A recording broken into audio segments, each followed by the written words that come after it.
Saludos a todos, bienvenidos a los que vais a ver esta presentación de KVS, de la campaña de remolacha y de maíz.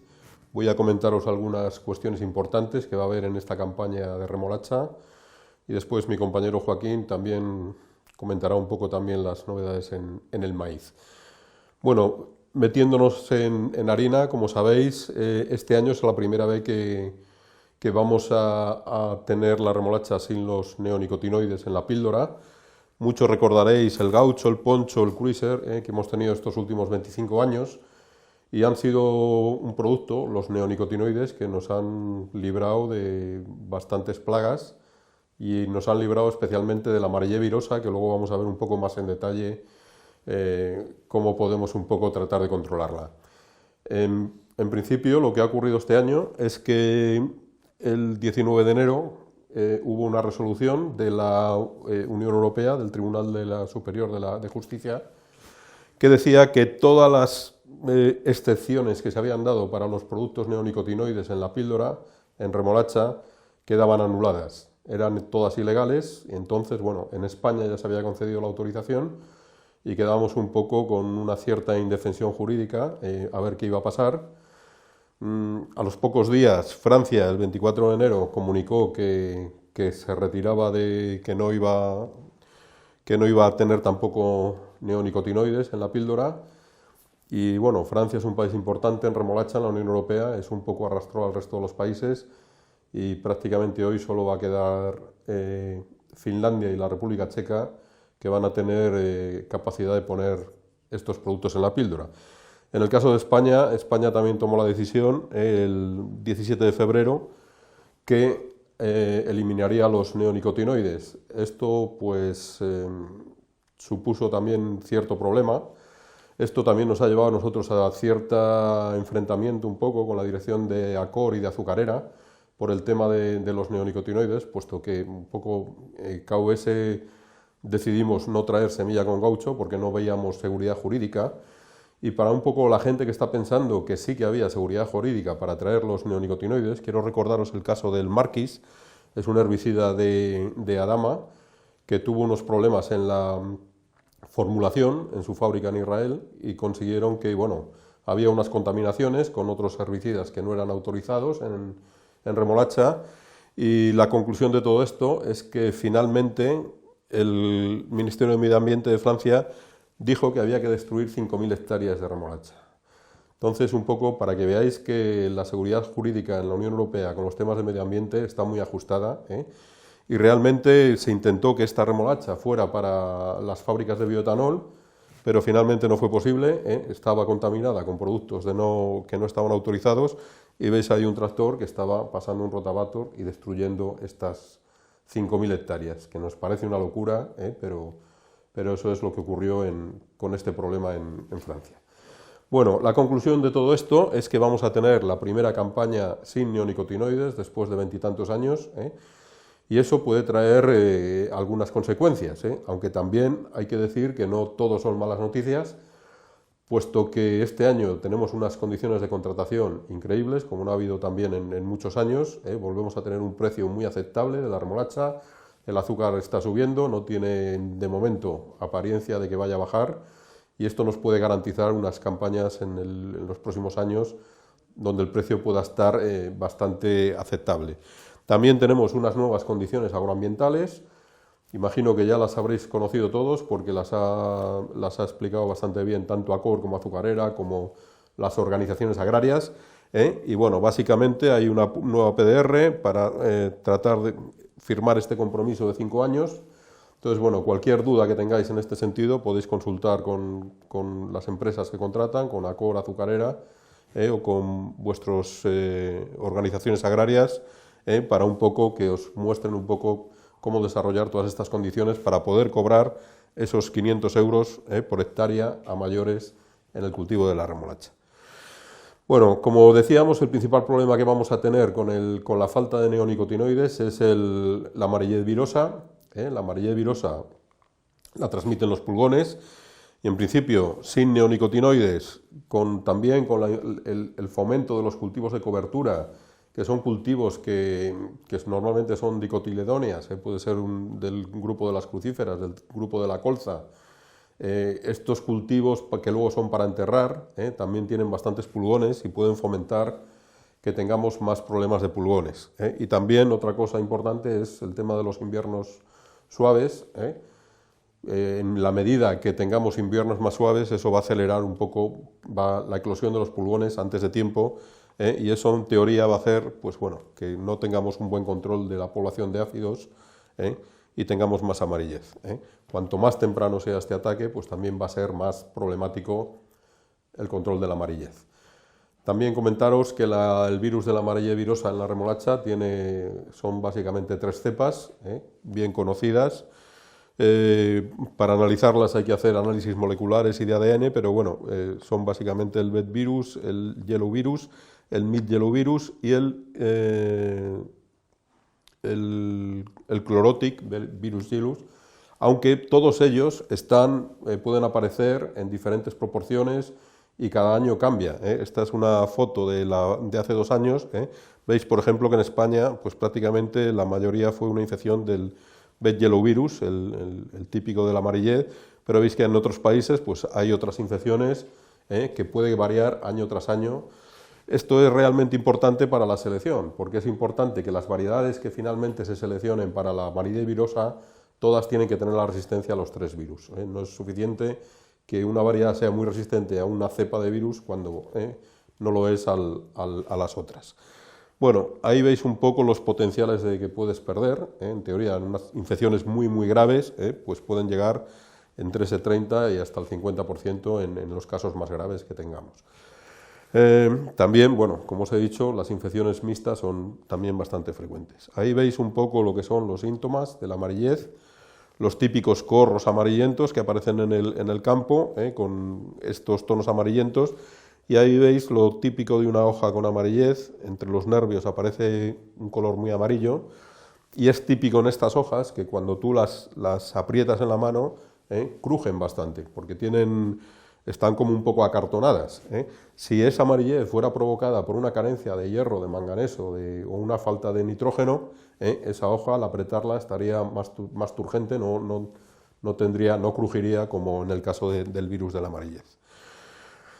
Estos son los 2 principales vectores. El que más nos interesa es el pulgón verde, sobre todo, aunque el pulgón negro también es transmisor de la virosis, pero la realidad es que el pulgón negro transmite la virosis en un ratio mucho más pequeño que el pulgón verde.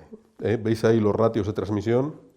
El pulgón, en el caso de 2 de los virus, el pulgón verde transmite en un 64%, mientras que el pulgón negro lo hace en un 1%. Y para el más típico en España, el virus de la amarillez, el 62%, el 34%. O sea que realmente el principal vector de la amarillez es el pulgón verde, y es un poco el que tenemos que fijarnos para tratar de controlarlo.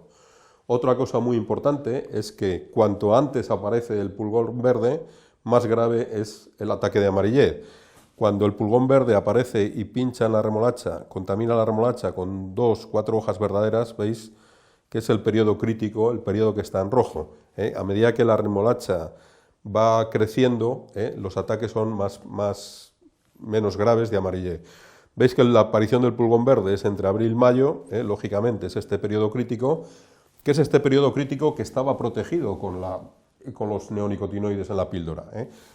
Este insecticida que llevaba la píldora protegía especialmente este periodo, que es realmente cuando teníamos el problema de la amarillez. A medida que avanza la remolacha, cuando aparece el pulgón negro, que es más o menos entre junio y mitad del verano, ya está normalmente la remolacha cubierta, son muy escandalosos. Los agricultores veis esas plantas que tienen los pulgones y que están negras de las colonias de pulgones, pero realmente tiene mucha menos importancia ese ataque a la hora de transmitir la amarillez que este primer ataque que tenemos en las remolachas de abril-mayo. Por haceros una comparación con lo que se hace en otros países, este es un gráfico que utilizan en Inglaterra para la detención, bueno, un poco para programar cómo puede ser el ataque de amarillez ese año. Ellos hacen la temperatura media de los meses de enero y febrero, y en función de cómo haya sido esa temperatura de enero y febrero, por ejemplo, veis unos meses muy cálidos, que haya habido unas temperaturas de entre 6 y 7 grados, pues veis que el ataque de pulgón pues puede aparecer a primeros de abril o a mediados de abril, ¿eh? Pero si tenemos un invierno que ha sido realmente frío, con temperaturas de 1 grado o 2 grados, las medias de enero y febrero, pues resulta que el primer ataque de pulgones puede aparecer pues, en la última quincena de junio, ¿eh? Entonces, los pulgones tienen su integral térmica para la eclosión de los huevos de invierno, entonces depende mucho de las temperaturas. Si usamos este modelo para España, esta recta de regresión para España, vemos ahí temperaturas reales que podemos tener en Castilla y León, también en Logroño estaría del orden de los 5 grados, las medias que ha habido este año, o Navarra, la zona remolachera, puede estar todavía unos grados más, hasta 6 grados.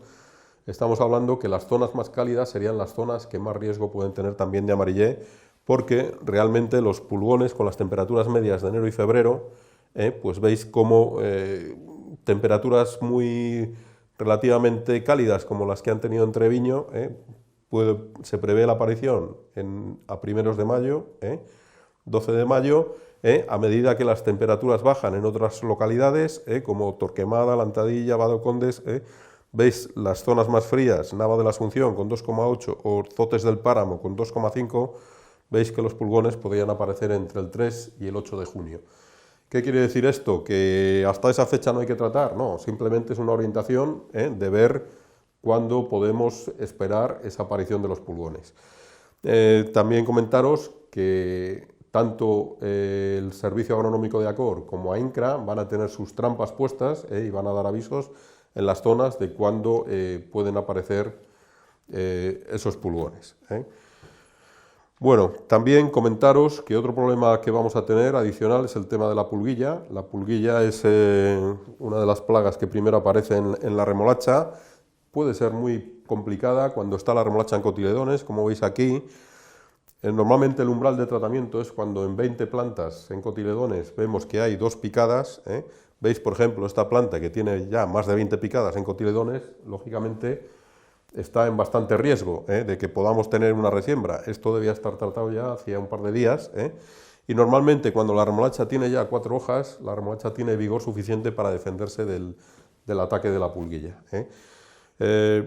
También los neonicotinoides eran muy efectivos contra la pulguilla, entonces hay que estar realmente atentos, sobre todo cuando tenemos temperaturas en marzo y abril por encima de 15, entre 15 y 20 grados, con días muy soleados, son los días que más daño puede hacernos la pulguilla.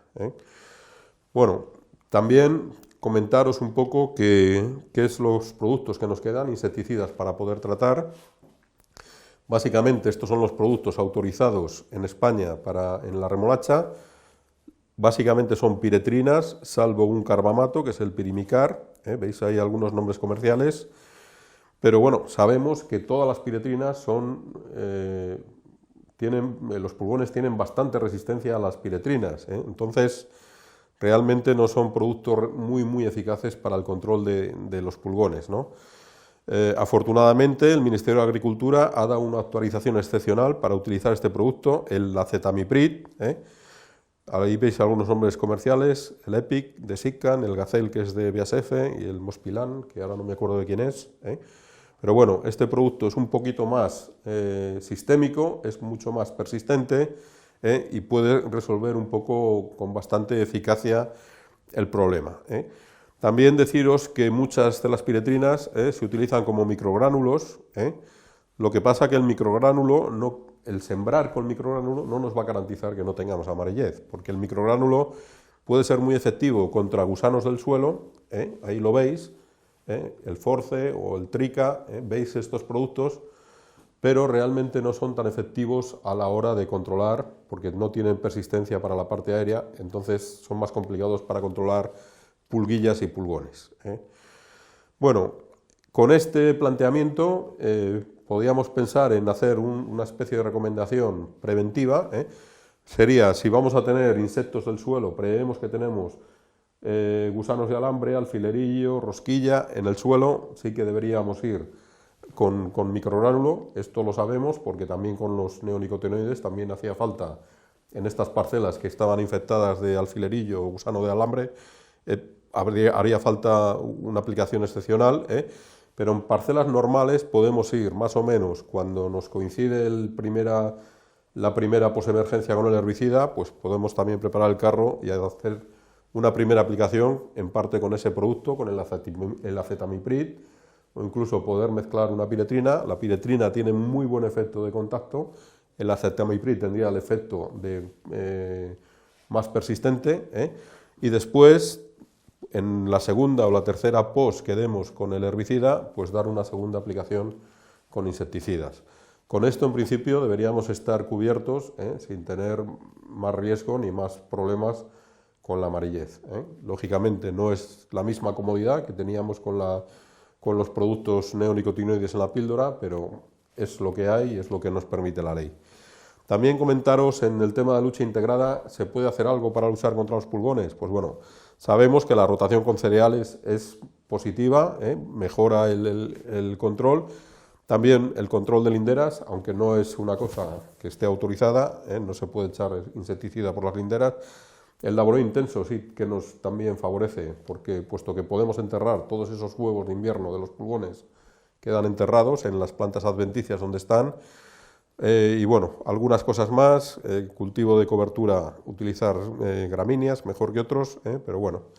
Y también el tema de insecticidas foliares hemos hablado, tratamientos de semilla. Sabemos que las industrias químicas están trabajando para proporcionar un sustituto a los neonicotinoides, pero seguramente hasta dentro de 2 o 3 años no vamos a ver un producto que esté en el mercado. También estamos ensayando muchos productos biológicos. Los productos biológicos, bueno, no funcionan al 100%, pero en muchos casos pues puede ser la única solución que tengamos en medida, ¿no? A corto plazo. Nosotros estamos ensayando productos biológicos en píldora. Este año tenemos un ensayo con 8 materias diferentes, y bueno, veremos a ver cómo sale. Lo que sí es importante es el tema de la selección de variedades. KWS ya tiene una variedad primera ya, la Marusha, está registrada en Inglaterra y en Alemania, pero es una variedad que, bueno, si no tenemos un ataque de amarillez fuerte, esta variedad pues pierde casi un 20% de rendimiento, por lo que tanto no hemos querido lanzarla en España todavía. Sí que tenemos ya en ensayo de registro la primera variedad ya de una generación posterior a Marusha, con mayores rendimientos, y veremos a ver cómo sale, pero en cualquier caso faltarían por lo menos 2 o 3 años hasta que pudiéramos tener una cantidad suficiente en el mercado.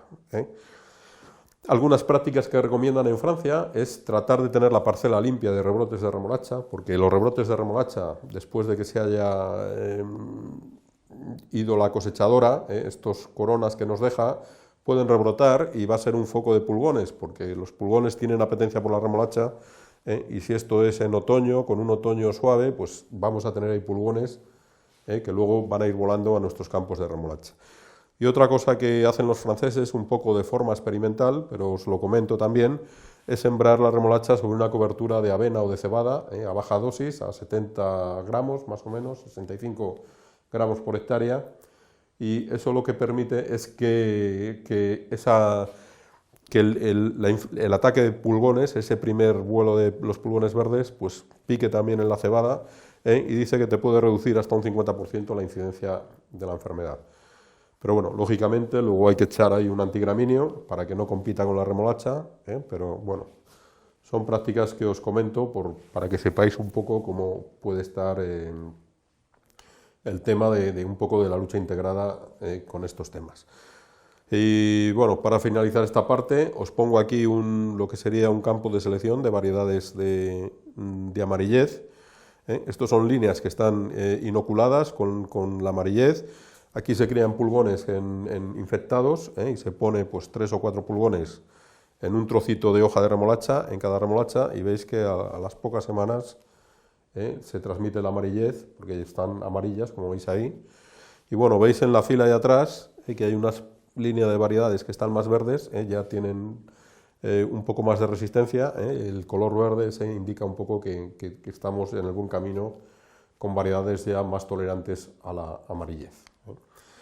Bueno, por continuar un poco, os sigo recordando que el Conviso Smart es un poco nuestro producto estrella, nuestra semilla estrella, y nosotros seguimos recomendando los dos tratamientos, 0,5 y 0,5, 0,5 con las hierbas y la remolacha en cotiledones, pequeñita, y otro 0,5, el otro medio litro, cuando la remolacha ya está con entre 4 y 8 hojas, puede ser lo ideal.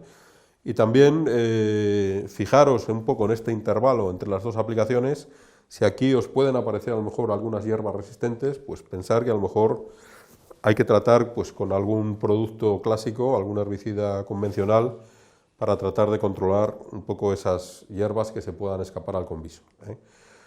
Bueno, también recordaros lo importante que es que haya humedad en el suelo, que las plantas estén en crecimiento activo, entonces importante regar al día siguiente o a los 2 días, por lo menos 15 litros es suficiente para que se incorpore un poco el herbicida a las plantas. En nuestro catálogo de esta campaña, que podéis descargar en nuestra página web, veis un poco la lista de plantas que pueden tener cierto problema con la remolacha Conviso, con las variedades Conviso Smart. El principal y el que más nos gusta avisar es el cultivo de la colza, especialmente la colza Clearfield, es muy problemática de controlar en el cultivo de la remolacha, tanto en la remolacha Conviso Smart como en la remolacha normal. Entonces, en este caso, si tú has tenido colza Clearfield en el cultivo anterior, nuestra recomendación es que no siembres remolacha en esa parcela. La colza clásica sí que la puedes sembrar remolacha porque el Conviso te va a controlar muy bien esos rebrotes de colza. Lo mismo puede ocurrir con el girasol. El girasol tenemos la clopidalida, el Dontrel, que nos lo puede controlar bien. Y bueno, algunos casos más que podéis ver en nuestro catálogo. Si hay muchos cenizos, también recomendamos hacer una pre con metamitrona, con Goltis. También hemos visto algunas rascaviejas, Salsola Cali, que son resistentes. Y bueno, veis ahí un poco, podéis ver un poco los consejos para el control de la hierba en parcelas Conviso. Otro tema importante que se comenta de las Conviso es que dan menos que las variedades clásicas. Y en parte, pues bueno, sabemos que es verdad, hay ahí entre un 5 y un 10% de diferencia entre el rendimiento de las variedades, pero también sabemos que hay parcelas que tienen mucha presión de hierba. En esas parcelas nos toca echar a lo mejor 3 tratamientos, después de haber echado el herbicida nos toca volver a repetir. Entonces, bueno, tenemos mucha presión de hierba, mucha fitotoxicidad, hay que dar muchos tratamientos. Entonces, en esos casos, las variedades Conviso pueden estar perfectamente por encima de las variedades normales. En el caso de que tu parcela tú puedas controlar bien la hierba, porque tienes con una preemergencia y 2 o 3 posemergencias, tú controlas la hierba sin mayores problemas, pues entonces te puede interesar ir a las variedades clásicas y tener ese 5% más de rendimiento que puedes obtener. Pero también os digo que la selección en las variedades Conviso va muy, muy rápido. Cuando empezábamos con la gladiata, pues el valor de los testigos es 100, estábamos, pues veis, un 10% menos de rendimiento con estas variedades, pero ya a medida que avanzamos en los años, fueron apareciendo nuevas variedades. Las que tenemos ahora estarían en este grupo, en el grupo de la Toria, con Inma, con Smart Inma, con Smart Manja, Smart Arosa. Y bueno, la buena noticia es que ya tenemos un par de variedades, como Rosada y Pepeta, que están perfectamente al nivel 100 de los testigos e incluso por encima. Estas dos variedades vamos a tener una parte a la venta este año, poca, porque en parte por el bloqueo de los neonicotinoides, alguna de ellas estaba tratada y no la hemos podido rescatar, pero estas van a ser las dos variedades un poco para los próximos años en la línea de Conviso.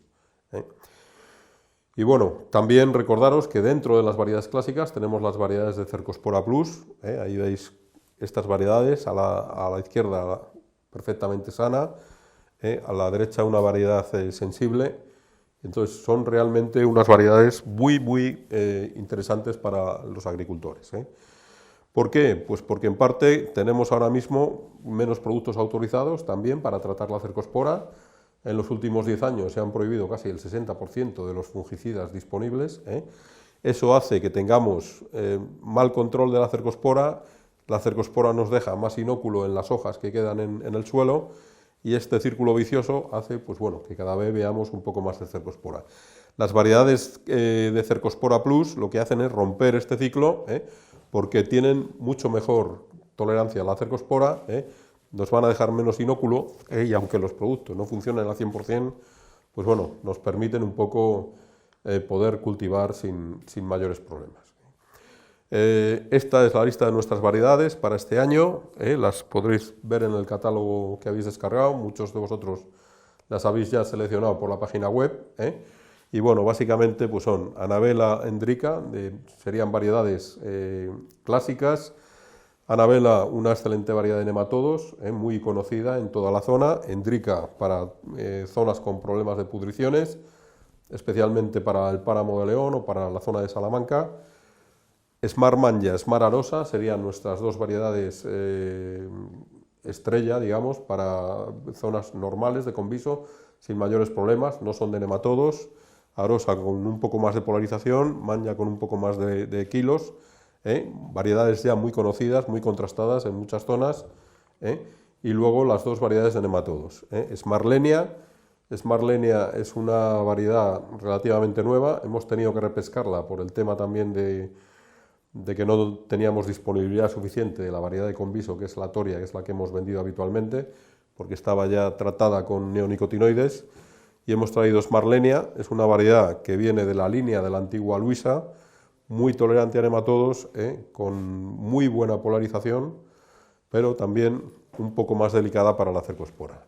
Y Smart Inma, pues también una variedad muy buena para zonas con rizomanía agresiva, y bueno, esperamos un poco que con esto podamos suplir el segmento de nematodos en esta campaña.